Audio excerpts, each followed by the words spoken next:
Right, shall we jump straight into it then with one of my favourites, my old babber. You know who it is by now. It is James Price, former Conservative government advisor. Hello, James, my darling. Good morning. Great to be with you again. Oh, it's always good to have you on. Right, where shall we kick off with all of this? Let's talk about Sri Lanka, because there's a paedophile who's been allowed to stay in Britain. This is despite actually sexually assaulting young boys. But he doesn't want to go home because he's gay. I mean, you see these stories now quite regularly. And every time I think that the one I've heard is going to be the most ridiculous, the one that I start laughing at and then stop because actually it's deeply unfunny. And then you get worse ones like this. You know, we thought it would be, what has it been already? The guy who won't be deported because his son doesn't like foreign chicken nuggets, the woman who won't be deported because her Latvian husband won't like the spicy food back in the Caribbean. You know, all these sorts of things. They get madder and madder and madder. But then you hear something like this, where this disgusting animal, I'm not even going to call him a person, comes to this country and he molested 3 small boys. Right, it's too early in the morning to really go into that, but if you stop and think what that might actually feel like, be like, how utterly disgusting and awful that is. Literally the worst thing that a human can do is to do these sorts of things to children. Right. He molested 3 boys and has then fought I think it's an 11-year battle to stay in this country that he was welcomed into and treated it in the worst possible way, and is now going to be allowed to stay here, presumably carrying on trying to molest more young British children, more young boys, because he's gay. Well, I don't care about this guy's rights. But what's crazy about this is there is legislation in Sri Lanka that outlaws homosexuality, but prosecutions are vanishingly small. Like a lot of other developing world or Commonwealth countries, they may have legislation in place that say we don't think sexuality should be legal, but do they do much about it? Not really. And actually, not only that, the government has pledged, and the previous government back in 2022 had pledged to actually overturn that legislation and become more LGBTQ friendly. You know what? Even in Sri Lanka, you can change your gender just like that without having any sort of doctor's note. So the idea that this man is going to go home and suddenly have, you know, stones lobbed at him and be persecuted is for the birds. And actually, even if that did happen, I'm sorry, you're a pedo. I don't care. Yeah, I'm afraid I'm with you on this. Look, we don't want people to be persecuted because of immutable characteristics, right? Being gay is something people are. We've made great strides in the West, you know, from a time in which people found it, firstly, it was illegal here, and then people, you know, were a bit funny about the whole thing, and then they've come to realize that it's not about the sex bits, it's about the love bits, and I think that's a great thing we've done. Of course, we can have a wider conversation about some of the other letters in that LGBTQIA word salad soup. But frankly, as you say, this man came here. If he was being persecuted and he came to the UK, you would think he would be so damn grateful to be in a country that was as tolerant and as welcoming as the United Kingdom. What did he do instead? He molested some small British children. I don't give a damn what happens to him. He doesn't belong in this country. He's got to go back. And if they treat him very, very badly because he's a paedophile, well, them's the breaks, right? The answer should be that we should perhaps start treating paedophiles a lot worse in this country so that he maybe wants to go back. Yeah, well, I kind of agree with that as well. Now, let's talk about HMRC, because they've been urged to investigate Rachel Reeves' bank expenses. What do you make of this? Is this the Conservative Party suddenly going, aha, we've got them now, let's continue to dig and see what more we can get? Are the general public going to sort of be alive to this, and whatever HMRC says, go, wow, that's it, that's got to be the final straw? Or is this now just becoming a bit of a pantomime? I mean, all these things are a pantomime to some extent, and it's interesting to see the stories that really do break through. I think the ones that do break through are the ones, frankly, that make the public kind of confirm what they already sort of suspect. I think the British public is a savvy, smart group of people. They voted my old lot, the Conservatives, out. They didn't really vote this Labour lot in, and nobody gave them that much scrutiny. They, you know, I think a lot of people thought Labour are coming in, we'll just see what happens. And very quickly they've seen that, just like every old socialist party, they're just full of low-grade liars. And I'm afraid that's what the Labour Party is full of. The bit that worries me about this is that, as useless as Rachel Reeves sadly has been, and her budget has been absolutely disgraceful. It's making growth even slower. She's putting in all more stupid rules and all the rest of it. Whatever she's lied about on her CV, and she has lied on her CV a lot and lied to the people who elected her and everybody else as well, she's still the best that they've got. I know, right? Pull the brakes on this a bit. I know, this is what's so crazy. And like you said, I mean, I just think when you look at all these people, they just sort of, it strikes me that a lot of them are thick. Who nicks money from the company they're working for to buy presents for their bosses? I mean, that's just, it's absolutely dumbfounding. Angela Rayner's CV is now under scrutiny for how long she worked as a home help. I mean, the thing is, look, let's be realistic about this. Sometimes I think these stories are sort of Westminster stories for the Westminster bubble's delectation. And a lot of people embellish CVs. A lot of people might round up a number here or a qualification there. Those 2 A's and 3 B's at A-level suddenly become 4 A's and a B by the time, 10 years later you're applying for a different job. I think, there will be people out there thinking, yeah, I might have done that. But when you're in politics, and this whole CV thing, like, where are these CVs, by the way? Is there some sort of, like, Labour website where every single Labour MP has to put up their CV? Or is this sort of on the Commons records? Because if it's on the Commons records, where you're putting your experience up there for the public to see and to scrutinise, lying on it or embellishing it, again, is just plain thick. Well, exactly. The idea that you won't get caught out for these sorts of things, it constantly flabbergasts me that politicians think they can get away with stuff, The people who are more scrutinised than anybody else, they have to speak for a living, everything about their public lives is out there. Be honest about this kind of stuff, right?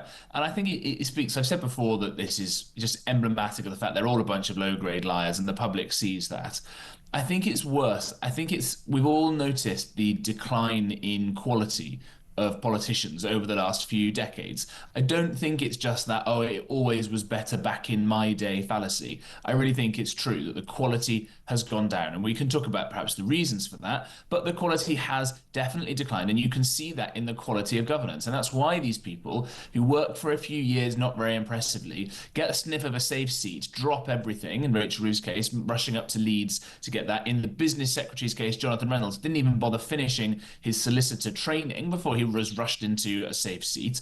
He's lied about being a solicitor when he was just a trainee. But they're doing this because they're not high quality people, and they realise that the people of yesteryear were very impressive, and they are terrified now that they're just little minnows and they don't know what they're doing. Yeah, I couldn't agree more, actually, especially in the Labour Party. When you look at the people who are politicians now and you remember some of the great and the good of previous decades, and you just think, oh my goodness, is this a reflection of the deterioration of society at large, or is it just something that's gone on in politics where nobody wants to work in it anymore? If you've got half an iota of sense, you go off and be an entrepreneur or a high-paid lawyer or something else. You don't mess about on the green benches because, frankly, you don't get anything done anyway. Now, let's talk about Ed Miliband's vow that Britain will see a green jobs bonanza. Well, Tony Blair's think tank has basically said that's a load of absolute BS. The green economy is more likely to employ just 350,000 people, barely enough to offset the decline in carbon-heavy grey industry. So basically, even the best-case scenario from the Tony Blair Institute basically says that all the industries and manufacturing we're killing off with net zero and the job losses that's going to entail are not going to be filled by these so-called green jobs. But I want to know where these green jobs are even going to be, where are they? Because as far as I can tell, one of the first things that Rachel Reeves did was fly over to China to beg them to make all of our windwams and solar panels for us. Yeah, you notice, so regular listeners with a keen ear will notice that we've sagged there very subtly from the low quality of useless Labour cabinet politicians to a story about Ed Miliband. Very subtly done from us there, I think. This is a guy who just lives in cloud cuckoo land, right? When he was the leader of the opposition, I won't take the mick out of him remembering about how he couldn't even eat a bacon sandwich.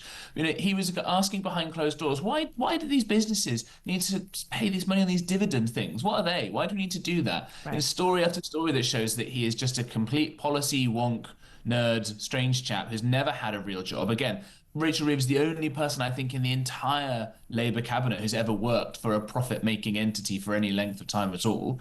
And it turns out that Ed Miliband has absolutely not the faintest clue about how the global economy works, about how energy works, and would rather listen to a Swedish schoolgirl who likes to poo in a bucket going across the ocean rather than taking an aeroplane, Greta Thunberg, than listen to actual business people who know how the world works. Is it any wonder we've got the most expensive energy in the world and that we were, I think, energy factory away from a blackout over Christmas? I literally said to my neighbours yesterday, my brother was over as well, I said, we've got the most expensive energy in the world. And they went, do we? Like, what, do we? And I was like, yeah. And I'm like, in the world? And I'm like, yeah. And they just said, whoa. I mean, this is the absolute mental thing, isn't it? And I love the fact America are calling out Europe on basically, at the 11th hour, we're about one hop, skip and a jump away from absolute all-out catastrophe and the end of Western civilization over in Europe. And you've got J.D. Vance and you've got Donald Trump and they're all lining up and Elon Musk to say, can you just get a grip? And I think net zero encapsulates this perfectly. Because you've got Ed Miliband still strumming away on his ukulele in some sort of, wind farm. And Sir Keir Starmer thinking that you can turn farmland into solar farms and as if a panel makes a good sandwich. And all the while, you've got China building all the coal-fired power stations to make the green technology to sell to the West while laughing behind our backs, probably to our faces, quite frankly. And America going, drill, baby, drill. And you're like, we only ever contributed less than a percentage of carbon emissions anyway. Now no one gives a stuff anymore about net zero. It now looks utterly moronic to cling to this idea that we can destroy our entire economy, destroy the lives of our citizens, freeze our pensioners, decline our available food supplies, and go, there you go. We've saved the world, aren't we, Great Britain? It's just madness. It's mental illness now. Yeah, you're completely right. I mean, I think it is a suicidal ideology at the end of the day. You've got at least the Green Party, who are, by the way, not green at all. They're basically just kind of green communists. They are at least vaguely honest about what they want Britain to look like. When their last manifestos, they had what they called the Beyonce tax, because you shouldn't have foreign artists flying over here. We should just encourage, ukulele strummers and weird interpretive dance around the campfire and all that stuff. They're also just actively degrowth in various ways. They want people to be poorer because they think that's better for the environment. They're dead wrong on that, of course. You look at somewhere like Norway, right? As you get richer there, they've got, all the oil that they've been pumping out, but they get richer and richer and richer and can then spend that on healthier alternative sources of energy.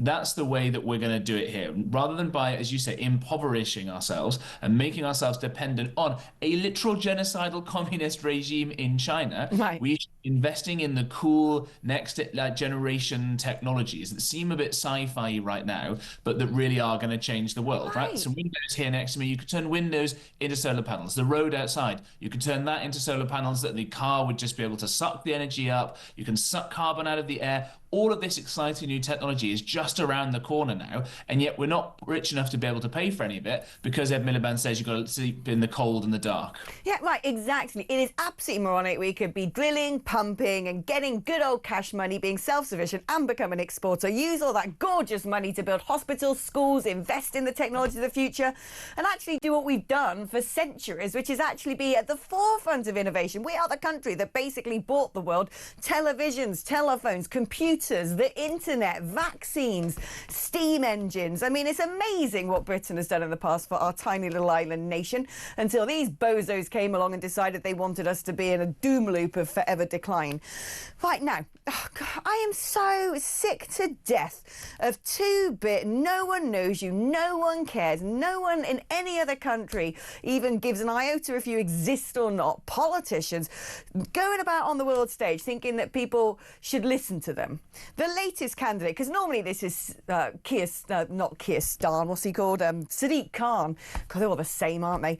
It's normally Sadiq Khan who does this, grandstanding on the world stage as if he's Emperor Almighty of Europe. No, today it's the Sinn Féin leader, Mary Lou McDonald. Everyone in America is going to be like, Mary who?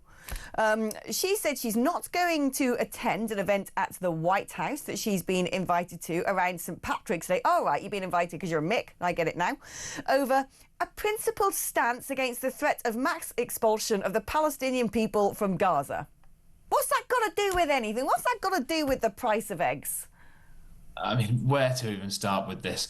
I don't want to offend the many wonderful Irish listeners that you'll have, British, Irish, the fact that our two countries are so closely connected in terms of blood and culture and language and all these sorts of things.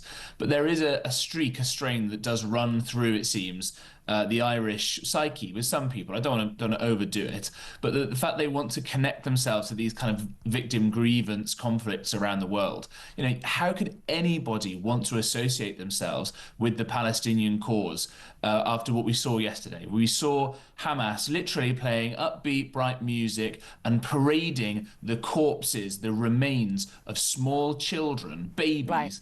They had kidnapped and murdered after hiding them in their disgusting little cowardly terror tunnels underneath Gaza, paid for, by the way, with money from people like Britain because we're so bloody generous when it comes to giving out charity, even to evil causes like that. Why and how could you ever associate with this? It is pathetic.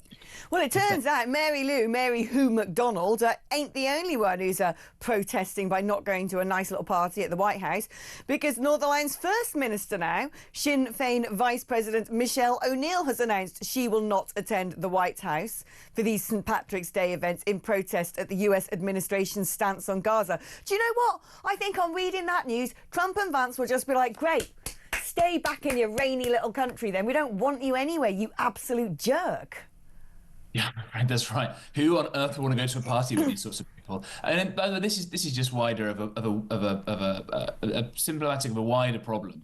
That people on the left are sanctimonious and hypocritical and boring. You don't want to be at parties with them anyway, right? At least those of us on the right, we might be a bit loony in some things and all the rest of it. But you go down the pub with people like you and me, Alex, and you know you're going to have a good time. You're going to have a bit of banter. You're going to disagree about things in an agreeable manner, and that's fine. I don't want to go to a party with anybody who associates with Palestine or with Sinn Féin, frankly. They can all sit in some miserable rainy corner. It's the sheer egomaniacal side to this, where it's like, I'm going to punish you by not attending your party. It's like, no one cares if you came or not. The invitation was sent out of protocol, mate. You're not exactly sparkling company. Get over yourself.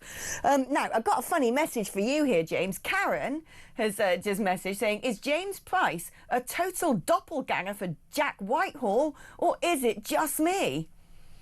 No, it's just you, mate. I've been called a lot worse. It's better than being compared to Kim Jong-un without the beard, but...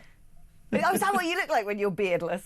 It's been accused of me in the past, but I'll take Jack Whitehall. I was hoping for Clooney, but I'll take Whitehall. I can't see it even slightly. I'm sorry, James, but I actually think James Price is better, and James Price is an upgrade on Jack Whitehall, is what I personally think. Thank you ever so much, Mababa, and I'm sure we'll be catching up very soon.